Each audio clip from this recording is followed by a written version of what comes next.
कल प्रधानमंत्री जी ने पार्लियामेंट में 2 घंटे, शायद 2 घंटे 13 मिनट, 2 घंटे 13 मिनट भाषण किया। उसमें अंत में 2 मिनट उन्होंने मणिपुर की बात की।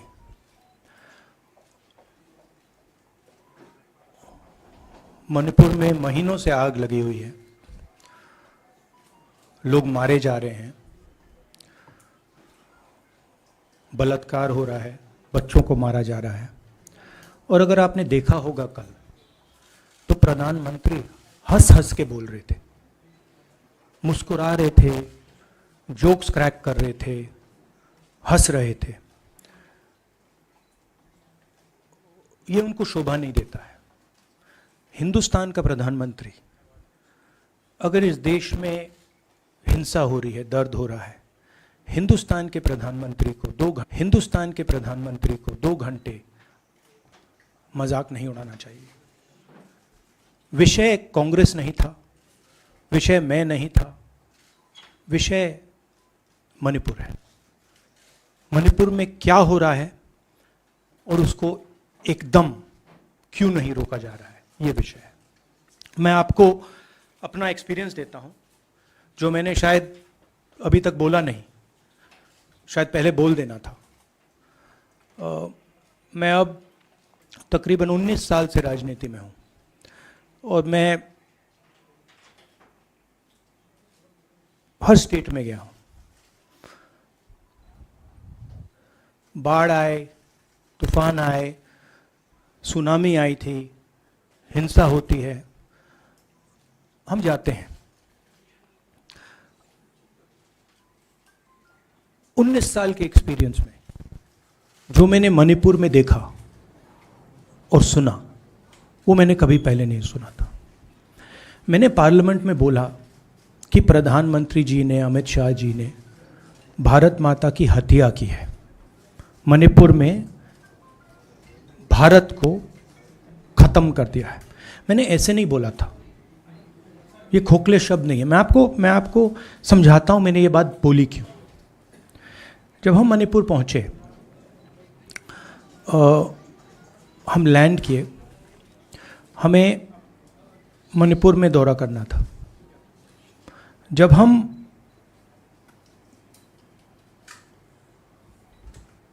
मेते एरिया में गए, हमें साफ कहा गया था कि अगर आपकी सिक्योरिटी डिटेल में कोई भी कुकी होगा, उसको आप यहां मत लाइए क्योंकि हम उसको मार देंगे। और जब हम कुकी के एरिया में गए, हमें कहा गया अगर कोई मेते आपकी सिक्योरिटी डिटेल में होगा, उसको आप मत लाइए, उसको हम गोली मार देंगे। हम जब गए, हमें मेतेज को परे करना पड़ा, हमें कुकीज को परे करना पड़ा। मतलब एक स्टेट नहीं है, आज 2 स्टेट है। स्टेट की हत्या कर दी गई है और उसको चीर दिया गया है। इसलिए मैंने बोला हिंदुस्तान की हत्या मणिपुर में बीजेपी ने कर दी है। और जब मैंने कल प्रधानमंत्री को देखा हंसते हुए, मजाक उड़ाते हुए, मैं समझ नहीं पा रहा था कि हिंदुस्तान का प्रधानमंत्री इस प्रकार से कैसे बोल सकता है। प्रधानमंत्री को यह पता नहीं लग रहा है कि हमारे देश में क्या हो रहा है। छोड़िए, नहीं जाना चाहते हैं, उसके भी कारण हैं, शायद मैं बता नहीं सकता हूं आपको, उसके कारण हैं। मगर अगर जा नहीं सकते हैं तो मणिपुर के बारे में बोले तो। हिंदुस्तान की आर्मी, आप सब जानते हो, सेना को आप जानते हो, जो मणिपुर में हो रहा है, हिंदुस्तान की सेना उसको 2 दिन में रोक सकती है, 3 दिन नहीं लगेंगे। अगर हिंदुस्तान की आर्मी को कहा गया कि यह तमाशा बंद करो, 2 दिन में यह तमाशा, ड्रामा बंद हो जाएगा। प्रधानमंत्री मणिपुर को जलाना चाहते हैं, आग बुझाना नहीं चाहते हैं। यह है सच्चाई। अब आप अपने सवाल पूछिए. Would you like me to say it in English? Huh? I watched the Prime Minister of India yesterday speaking for 2 hours, laughing, joking, लगाएंगे naras in the parliament. The Prime Minister would say one line and the entire BJP would shout another nara. You know, the Prime Minister seems to have forgotten that the state of Manipur is on fire and has been on fire for 4 months. Women and children are dying over there. People are being murdered. Women are being molested, are being raped. And the Prime Minister of India is sitting in the middle of the parliament, shamelessly laughing. This is not about Rahul Gandhi. This is not about the Congress party. This is not about the opposition. This is about India. It's about our country. A state has been decimated. It has been destroyed. It does not exist anymore. And it has happened because of the politics of the BJP. Divide and rule and burn. That is why in my speech I said, Bharat Mata has been murdered in Manipur. It's very interesting. For the first time, the words Bharat Mata have been expunged from the parliament. It's an insult to those words. Whatever I said that is wrong. I have said Bharat Mata, which is an idea, which is the idea of India, where everybody lives peacefully, harmoniously, with affection, has been killed in Manipur. It's a fact. So, the word itself now cannot be spoken by the people of India. We cannot say Bharat Mata in parliament.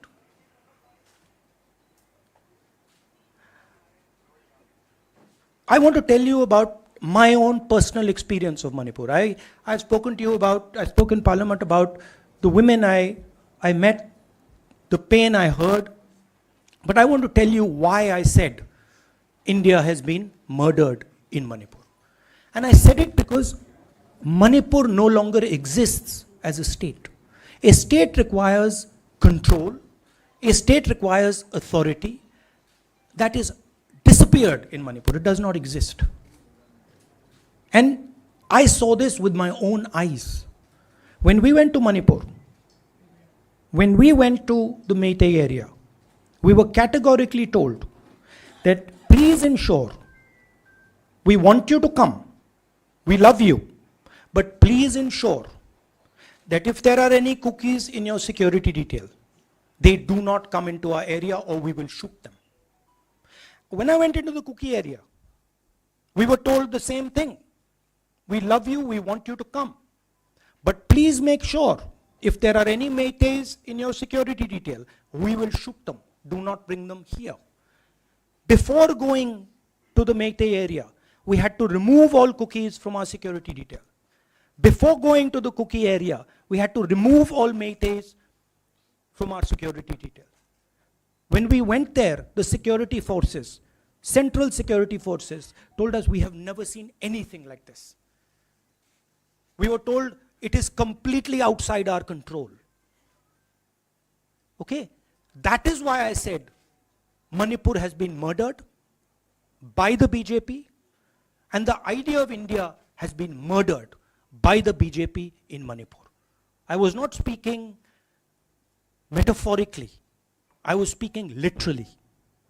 Now, the Indian army, it will take the Indian army 2 days to put an end to the nonsense that is going on in Manipur.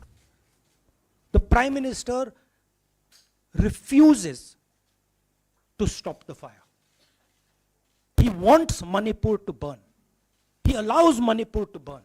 Because if he did want it to stop, there are tools in the hands of the Indian government that can stop it immediately. I know. I have full faith in our army. I know. And every Indian citizen knows that if the Indian army is told, please put an end to this, it will stop immediately. There are reasons for the PM not being able to go to Manipur. I'm aware of those reasons. I don't want to say them publicly. But there are clear reasons as to why the Prime Minister is not going there. That is why we wanted the Prime Minister to speak in Parliament. That is why we wanted Manipur to be on the agenda in Parliament. And what did the Prime Minister do? ridiculed the state. He ridiculed the women of the state. He laughed at the women of the state. That's the truth. Now please ask your questions. Sanjeev, mic dena yaar. Finally, I just want to say one thing again in English. See, the Prime Minister, when he becomes Prime Minister, he ceases to be a politician. He becomes the representative of the voice of this country. His the politics should be put aside. And the Prime Minister should speak not as a petty politician, as the leader of a political party, but the Prime Minister should speak with the weight of the Indian people behind him. And it's tragic to watch Mr. Narendra Modi. It's sad, because the Prime Minister does not understand what he actually is. He is our representative. He's my representative. He's all our representative. And watching the Prime Minister spend 2 hours talking about the Congress, talking about the opposition, making ridiculous remarks about the name, this really does not do justice to an Indian Prime Minister. I've seen Prime Ministers from the Congress party, I've seen Prime Ministers from the BJP, I've seen Mr. Vajpayee, I've seen Mr. Dev Gowda. None of them have ever done this. There's a complete misunderstanding in the mind of Narendra Modi ji about what the Prime Minister of India is. Rahul ji, you wanted the Prime Minister to speak in Parliament, and now that he's spoken, and you've said that he wants Manipur to continue to burn. So what is the Congress Party's next step to retrieve Manipur and save it? The only conclusion I can draw, because the Prime Minister has tools in his hand that can stamp out the fire in Manipur certainly within 3 or 4 days. But for some reason, he's refusing to use those tools. Right? The Prime Minister could at least go to Manipur, talk to the communities, and say, I'm your Prime Minister. Let's start talking. It will be taken seriously. So I don't see any intention. Rahul ji कल ये भी प्रधानमंत्री ने अपने भाषण में कहा कि 2018 में ये लेके आए थे, 2023 में विश्वास प्रस्ताव लेके आए और 2023 में भी लाएंगे। तो एक तरीके से उन्होंने साफ तौर पर ये कह दिया कि मैं तो हमारी सरकार अगली बार भी बन रही है। एक पॉलिटिकल बात भी उन्होंने कही। तो आप उनके पूरे भाषण को आप ये कह रहे हैं कि वो पॉलिटिकल भाषण ज़्यादा था, मणिपुर पे बात बहुत कम थी, तो इसको कैसे देखते हैं? नहीं, भाषण हिंदुस्तान के बारे में नहीं था, भाषण नरेंद्र मोदी जी के बारे में था।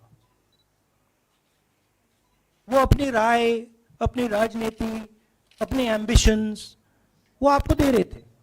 सवाल ये नहीं है कि नरेंद्र मोदी जी 24 में प्रधानमंत्री बनेंगे या नहीं। सवाल ये है कि मणिपुर जल रहा है, महिलाओं का बलात्कार हो रहा है, लोग मारे जा रहे हैं। सवाल ये है, अगर ये प्रधानमंत्री कहना चाहते हैं तो ये पब्लिक मीटिंग में कहें। मजाक बनाना चाहते हैं तो जब मणिपुर नहीं चल रहा है तो करें। बट प्रधानमंत्री को यह समझ आनी चाहिए, बात समझ आनी चाहिए कि पार्लियामेंट में जो चर्चा हो रही थी वो उनके बारे में नहीं थी, वो मणिपुर के बारे में थी। सर नमस्कार। कल प्रधानमंत्री ने बार-बार कांग्रेस का नाम लिया और ये आरोप लगाया कि नॉर्थ ईस्ट और मणिपुर की सारी समस्याओं के कांग्रेस जिम्मेदार। आप क्या जवाब देंगे? नहीं, अभी मैंने बोला ना, वही तो जवाब है। मुझे प्रधानमंत्री को जवाब देने की जरूरत नहीं है। मैं सिर्फ ये कह रहा हूं कि एक स्टेट की हत्या की गई है, भारत माता की हत्या कर दी गई है मणिपुर में। भारत माता की हत्या मणिपुर में कर दी गई और प्रधानमंत्री लोकसभा में मजाक उड़ा रहे हैं, हंस रहे हैं, नारे लगवा रहे हैं। मुझे क्या जवाब देने की जरूरत है?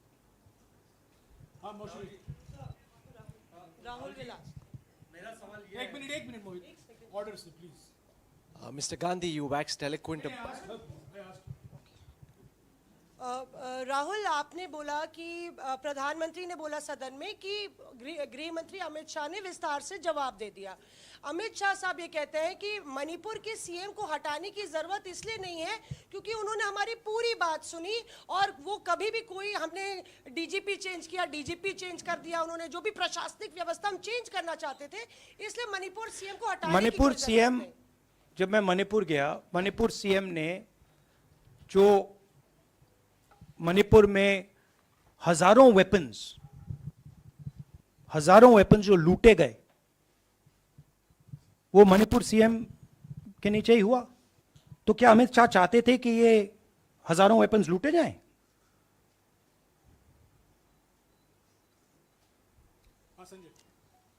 राहुल जी, जो हिंसा चल रही है, क्या अमित शाह चाहते हैं कि हिंसा चलती जाए? चीफ मिनिस्टर उसको रोक नहीं पा रहा है।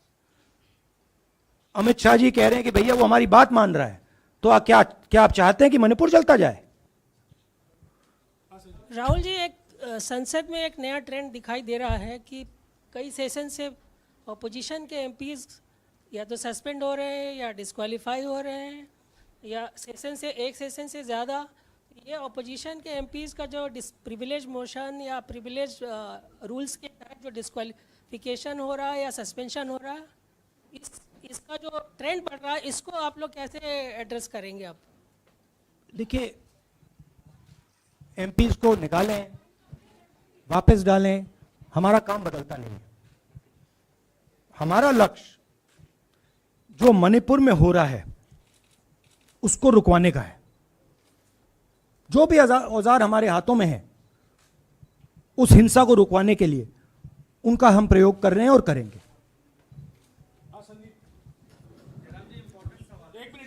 Yeah, Mr. Gandhi, you talked about using the army, deploying the army to control violence. You spoke that in Parliament.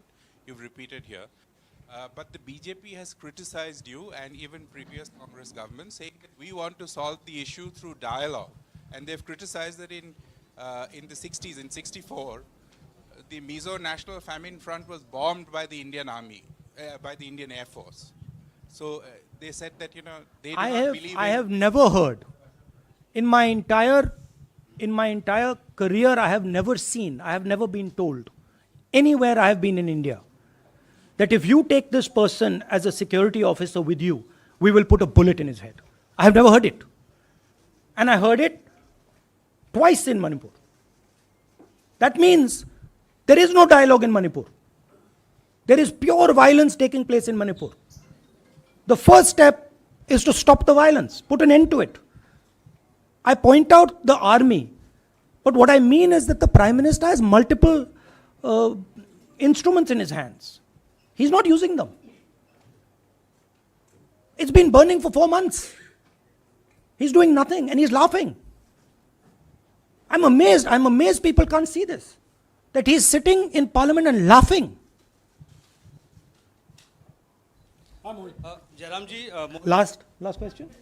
Jairam जी, मोहित दुबे हूँ न्यूज नेशन से। आपने 37 मिनट का भाषण जयराम जी राहुल जी नहीं, मतलब आप मुझसे जयराम कर रहे हैं या उनसे जयराम कर रहे हैं आपसे।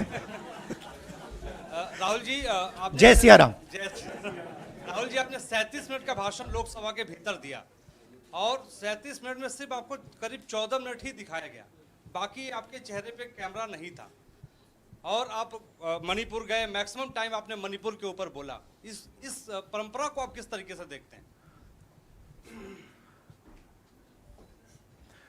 पता नहीं, शायद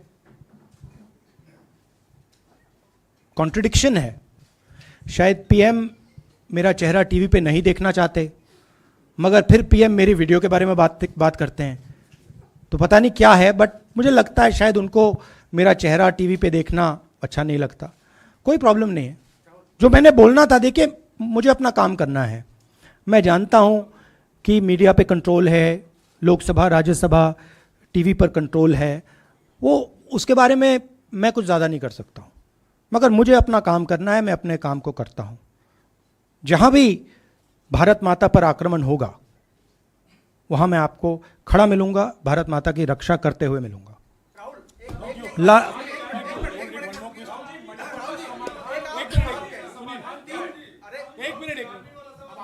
हाँ.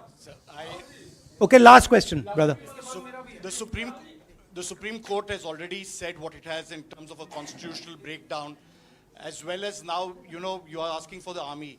Do you believe that Article 356 is the only way out? Or I'm not asking for anything. Please don't misunderstand. It is not my place to decide which tool the Prime Minister can use, which instrument he should use.